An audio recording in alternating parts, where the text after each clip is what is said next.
নমস্কার, কলকাতা টিভি ডিজিটালে আপনাদের সকলকে স্বাগত। তিলজলার ৮টি বিল্ডিংকে পুরসভা ভেঙে ফেলার নোটিশ দিয়েছে। শুধু তিলজলা নয়, কসবার বিভিন্ন বিল্ডিংকেও বেআইনি ঘোষণা করে ভেঙে ফেলার নোটিশ জারি করেছে। তিলজলার ৮টি বিল্ডিংয়ে প্রায় প্রচুর মানুষের বসবাস। তারা সকলেই কলকাতা হাইকোর্টের দ্বারস্থ হয়েছে। তাদের দাবি, অবিলম্বে কলকাতা হাইকোর্টের গ্রীষ্মাবকাশকালীন বেঞ্চ এই পুরসভার নোটিশে স্থগিতাদেশ জারি করবে।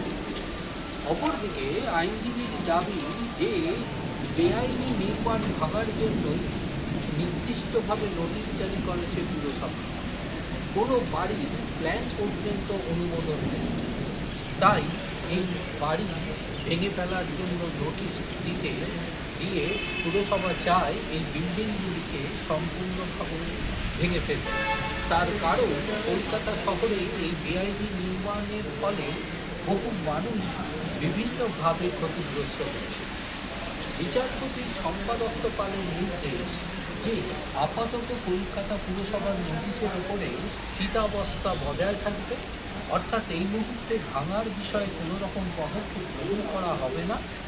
তবে আজ থেকে ৩০ দিনের মধ্যে কলকাতা পুরসভাকে ওই সমস্ত সম্পত্তির মালিক এবং ভাড়াটিয়াদের নোটিশ জারি করতে হবে। সেই নোটিশের ভিত্তিতে তারা আত্মপক্ষ সমর্থনের সুযোগ পাবে। আত্মপক্ষ সমর্থনের সুযোগ দেওয়ার পরই এ বিষয়ে সিদ্ধান্ত গ্রহণ করতে হবে কলকাতা পুরসভাকে।